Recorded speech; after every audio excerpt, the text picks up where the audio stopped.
အာဂျင်တီးနားပရိသတ်တွေဒီနေ့ပွဲကိုသတိကြီးကြီးထားပြီးကြည့်ရတော့မယ်။ကိတ်ပါတီနဲ့ပွဲကအမှားမျိုးအီဂျစ်နဲ့ပွဲမှာထပ်မှားအောင်မလား။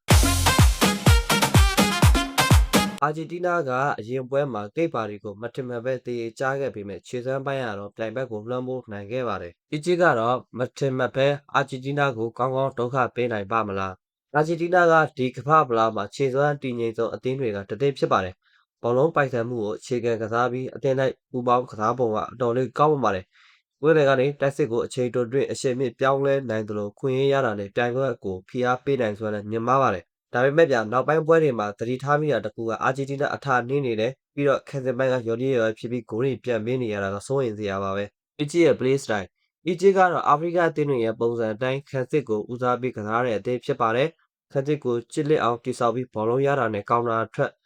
ကိုပြန်ပြီးတော့အားကိုးပါတယ်။ဝင်းဘက်ကနေတိုက်စစ်စင်တာလည်းသူတို့ရဲ့အားသာချက်ပေါ့။ဖွင့်လှစ်မှုကောက်ချက်လက်ရှိဖွင့်လှစ်မှုပိုင်းကိုကြည့်ရင်တော့အာဂျင်တီးနားဘက်ကိုပုံမှန်ထက်မြင့်နေတာတွေ့ရပါတယ်။အသင်းချင်းဖြစ်လို့ဒါကလည်းဖြစ်တင်ဖြစ်ထိုက်တဲ့အနေရထားပါ။ဒါပေမဲ့အီဂျစ်ကလည်းဂိုးပြန်ရှာနိုင်တဲ့အသင်းဖြစ်တယ်လို့အာဂျင်တီးနားရဲ့လက်ရှိခံစစ်အနေထားကြောင့်ဂိုးပြန်ပေးရနိုင်ခြေလည်းရှိပါတယ်။ပွဲအစာပိုင်းကိုဝမ်းဝမ်းကနေစောင့်ကြည့်တင်တယ်လို့ယူဆပါတယ်။ဒါကြောင့်ယနေ့ရွေးချယ်မှုကတော့အာဂျင်တီးနားဂိုးပေါ်ကိုရွေးချယ်ထားပါတယ်။ဒီဂိုးတို့အမြင်နဲ့ကိုမတ်မှာမှန်သွားနိုင်ပါတယ်။